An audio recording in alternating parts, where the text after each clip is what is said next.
Question 3 says prove that the following are irrationals. So you have three questions and you have to prove them as to be irrational. Okay, now we have already done such questions previously.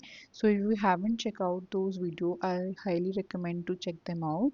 And on the same lines, we are going to do this question also. Okay, now let's come to the first part. It says prove that 1 by root 2 is irrational. Okay, so let us assume that 1 by root 2 is rational. Now we know that every rational number can be expressed in the form of a by b, where b is not equal to 0 and a and b are co-primes. Okay. Now so I can write 1 by root 2 as a by b, where b is not equal to 0 and a and b are co-primes. Right? So if we take b to this side, root 2 to this side, we get b equals to root 2a.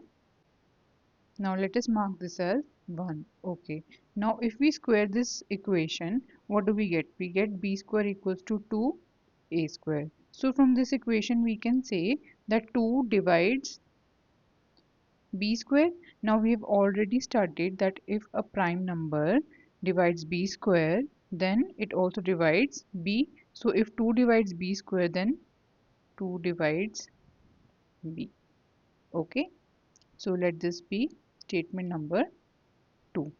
Okay, now 2 divides b, so I can say I can write b as 2 into some integer c, where c is an integer, right? So if from here, from equation 1, we substitute the value of b over here, we get root 2a equals to 2c, and if we square this equation, we get 2a square equals to 4c square. If we simplify it, we get a square equals to 2c square, right? So from here, what we can say that 2 divides a square, and we know that if a prime number divides a square, then the same prime number also divides a. So if 2 divides a square, so we can say that 2 divides a. Let this be statement number 3. So 2 divides b, 2 divides a. So from statement number 2 and 3, what we can say that a and b have 2 as their common factor, right? So this is a contradiction. How? Because initially we assumed that A and B are co-prime. So we have come to a contradiction, and hence our initial assumption that 1 by root 2 is rational is wrong, and hence we have proved that 1 by root 2 is irrational. Okay, now let's come to the second part of the questions. We have to prove that 7 root 5 is irrational. So now let us assume that 7 root 5 is rational, right? So what we can say that 7 root 5 can be expressed as a by b, where b is not equal to 0 and a and b are co-primes. Okay, so from here we can say root 5 equals to a by 7b. Okay, from this equation, let's come to the right hand side. Now a, we know from here that because we assume that 7 root 5 is rational, and a by it can be represented as a by b, where a and b are integers. So a, b and 7 are integers, and b is not equal to 0, so 7b is not equal to 0. So in this right hand side, the a by 7b, this is not equal to 0, and this is an integer, this is an integer, so we can say that a by 7b is rational.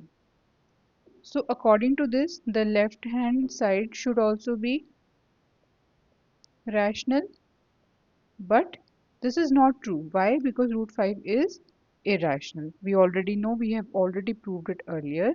So we have come to a contradiction, and hence root 7 root 5 is rational is a wrong assumption, and hence we can say that 7 root 5 is irrational. Now let us come to the third part of the question, that is 6 plus root 2. Okay. Now let us assume that 6 plus root 2 is rational.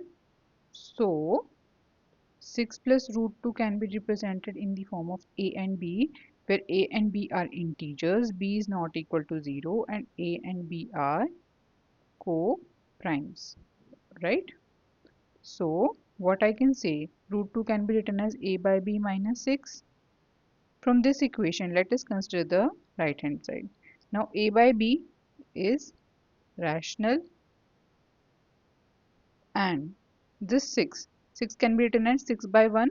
So if we see 6 by 1, the denominator is not equal to 0. 6 and 1 both are integers and they are co-prime. So what can I say, that 6 by 1 or 6 is rational. So a by b minus 6 is rational. So the right hand side is rational. This implies, and if this is in an equation, so we can say that right hand side is equal to left hand side. So left hand side should be rational. But in right hand side, what do we have? Root 2. Root 2 is irrational. We have already proved it earlier, right? So since we have now come to a contradiction, so 6 plus root 2 is rational. This is a wrong assumption, and hence 6 plus root 2 is irrational. This is how we have to prove it. Okay, so if you like the video, please subscribe to the channel and share the video with your friends. If you have any queries, leave them down in the comment section below.